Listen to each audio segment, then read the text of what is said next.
உங்க எல்லாருக்கும் தெரியும், அவங்க என்னதான் இதுல ஒன்றும் அரசியல் இல்லை அப்படின்னு சொன்னாலும் இது திட்டமிட்டு வேணும்னே செய்யறது தான். ஏன்னா இப்போ பிஜேபி இது எப்போ நம்ம முருகனை எடுக்குதுன்னு நீங்க பார்க்கணும். இப்போ இந்து முன்னணி, இங்க இந்து மக்கள் கட்சி, விஸ்வ இந்து பரிசுத்து, RSS இதெல்லாம் தனித்தனி அமைப்பு இல்லை அப்படிங்கிறது உங்களுக்கு தெரியும். எல்லாம் ஒரே பாரதிய ஜனதாவின் கிளை கழகங்கள் தான். அவங்க இவ்வளவு நாள விநாயகரை தான், பிள்ளையாரை தான் போற்றிக்கிட்டு இருந்தாங்க, அதை தூக்கிட்டு வந்துகிட்டு இருந்தாங்க. அது இங்க ஒன்றும் இல்லைன்னா அப்ப தமிழருக்கு இருக்கிற பெருங்குறியீடு இங்க முருகன் தான். சிவனையும் தொட்டு பார்த்தாங்க, அது ஒன்றும் சரியா வரல. இப்போ ஒவ்வொரு மாநிலத்திலையும் ஒன்று செய்யறாங்க. வட பகுதியில ராமரை வச்சு வேலை செஞ்சாங்க. இப்ப அது அயோத்தியிலே அவங்க தேர்தலில் தோற்ற பிறகு அது எடுபடல. ராமர் கோயில் கட்டி முடிச்ச பிறகு அந்த பிரச்சனை முற்று பெற்றுச்சு.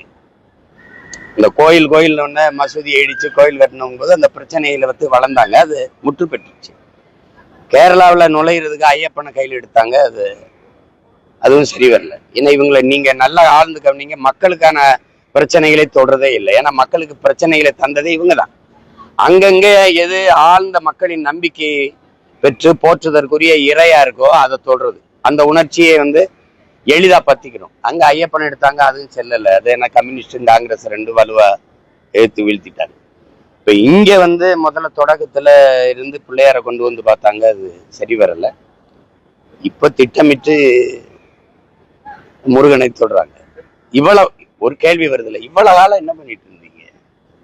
முருகன் என்னமோ நேத்து திடீர்னு தோன்றிய கடவுள் போலவும், தமிழர் என்கிற இனம் தோன்றிய தொன்மந்தொட்டு அவர் எங்க கூட இருக்கிற எங்கள் இறை, தமிழனுடைய பெரும் குறியீடு, எல்லாவற்றையும் நீ அபகரிச்சிட்டீங்க.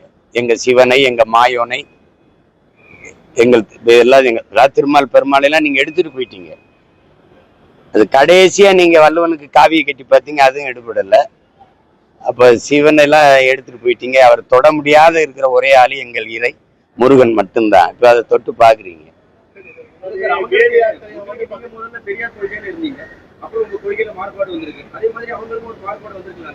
அப்படி இல்லை, நீங்க தொடக்கத்திலிருந்து நான் இறை மறுப்புல இருந்தேன். அப்புறம் ஒரு தேசிய விடுதலைக்கு வரும்போது என்னுடைய வழிபாடையும் சேர்த்து மீட்கிறது தான் என்னுடைய பெருங்கடமையா இருக்கு. ஒரு தேசிய இனத்தின் விடுதலையில மொழி, இனம், கலை, இலக்கியம், பண்பாடு, மெய்யியல், வழிபாடு எல்லாத்தையும் சேர்த்து மீட்கணும். அப்ப அப்படி வரும்போது எங்களுடைய இறை தேடி வேறு தேடி நான் போகும்போது என்னுடைய இறை எதுன்னு தெரியும் போது நாங்க தொடறோம். நீங்க அப்படி இல்லையே, உங்களுக்கு இப்பதான் முருகனை தெரியுது அப்படின்னா இது எப்படி? நீங்க எடுத்தவனே தொட்டிருக்கணும்ல.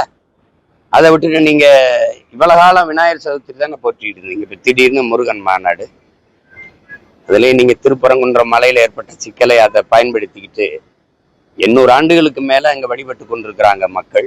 எந்த பிரச்சனையுமே வரல. திடீர்னு அதுல தலையிட்டு அது ஒரு பிரச்சனையை பார்த்து இப்ப நீங்க பார்க்கணும். ஒரு நாட்டின் மதிப்புமிக்க தலைவர், மிக உயர்ந்த பொறுப்புல இருக்கிற தலைவர் ஐயா அமித்ஷா அவர்கள், உள்துறை அமைச்சராக இருக்கக்கூடிய ஒருவர் இந்து மக்களின் ஒற்றுமைன்னு பேசுறாங்க. இந்திய மக்களின் ஒற்றுமை, ஒருங்கிணைந்த நாட்டு மக்களினுடைய ஒருமைப்பாடு, தேச ஒற்றுமைன்னு பேசாம இந்து மக்களின் ஒற்றுமைன்னு பேசுறாங்க. அப்ப மக்களை மதங்களால கூறுபட்டு பிரிவினையை தூண்டுகிற ஆள் யாரு? ஒரு நாட்டின் பொறுப்புமிக்க தலைமை இப்படி பேசினா எப்படி இருக்கும்? எப்படி இருக்கும் சொல்லுங்க.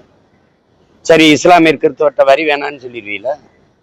இல்ல மற்றவங்களுக்குலாம் GST 18 விழுக்காடு, இவங்களுக்கு 8 விழுக்காடு 10 விழுக்காடுன்னு அறிவிப்பீங்களா? பதில் இருக்கா? சரி, நீங்க உலகத்திலே பீஃப் எக்ஸ்போர்ட்டே இந்துஸ்தான் நம்பர் 1 நாட்டின் பிரதம அமைச்சர் ஐயா மோடி பேசுறாங்க. இந்த மாட்டுக்கறி, பால் ஏற்றுமதி செய்தெல்லாம் அதிகமா இந்திய நாடு வருவாயை ஈட்டுது. மாட்டுக்கறி அதிகமா ஏற்றுமதி செய்யற நாடுகள் எதுன்னு பட்டியலிட்டு எனக்கு சொல்ல முடியுமா? அவ்வளவு இஸ்லாமிய கிறிஸ்தவ நாடுகள்.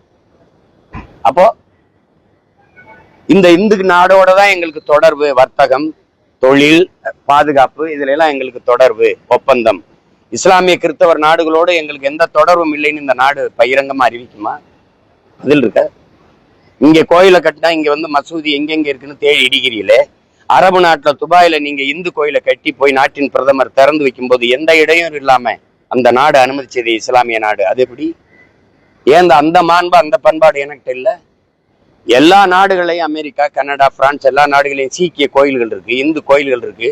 அவன் கட்டி வழிபட அனுமதிக்கிறான். அந்த மாண்பும் பண்பாடும் ஏன் எனக்கு இல்லை சொல்லுங்க. இங்கதான் உயிர்மை நேயம் இருந்தது. உயிர்களை கொல்லுவது பாவம்னு போதிச்ச புத்தன், மகாவீரர், இவங்கெல்லாம் தோன்றிய மண், மகான்கள் தோன்றிய மண் இது. எங்க மூதாதைகள், நாங்க தமிழர்கள் மனித நேயவாதிகளே அல்ல, உயிர்மை நேயர்கள். ஏன்னா பிறப்பு ஒக்கும் எல்லா மனிதருக்கும்னு பாடலையே எங்க மூதாதை, பிறப்பு ஒக்கும் எல்லா உயிருக்கும்னு பாடனா. பகுத்துண்டு பல் உறவுகள் ஓம்புக என்று பாடல, பல் உயிர்களை போற்றுன்னா. இதுல இருந்து தெரியுதா நாங்க மானுட நேயர்கள். காக்கை குருவி எங்கள் சாதி அப்படின்னு தான் பாடினா எங்க பாட்டன் பாரதி. அது இவங்க இன்றைக்கு தேர்தல் வரும்போது தொடர்வது. ஏன் இப்ப பாரதிய ஜனதா என்னைக்கு ஆட்சிக்கு வந்துச்சு? 12வது ஆண்டு முடிய போகுது. இங்க எத்தனை ஆண்டுகளா இருக்கு? RSS அமைப்பு இந்திய நாட்டின் விடுதலைக்கு முன்பிருந்தே இருக்குது. அன்னைக்கெல்லாம் வராதது இந்த இந்த இந்த இவ்வளவு காலம் வராது. திடீர்னு இப்போ 15 ஆண்டுல ஒரு தடவை தொற்றுக்கலாமே முருகனை. இப்ப எதை தொட்டா இங்க நுழையலாம்ங்கிறீங்க. அவன் வெறுங்கையோடவும் இல்ல, அவன் வேலோட வேற இருக்கான். உங்களுக்கு புரியுதா? அதெல்லாம் சும்மா நான் திரும்ப திரும்ப சொல்றேன். நீங்க என்னதான் மாநாடு போட்டாலும் எங்கள் இறை பழனிசாமிய கும்பிட்டுட்டு இங்க ஐயா பழனிசாமிக்கு பின்னாடிதான் நிக்கணும். உங்களுக்கு புரியுதுன்னு நினைக்கிறேன்.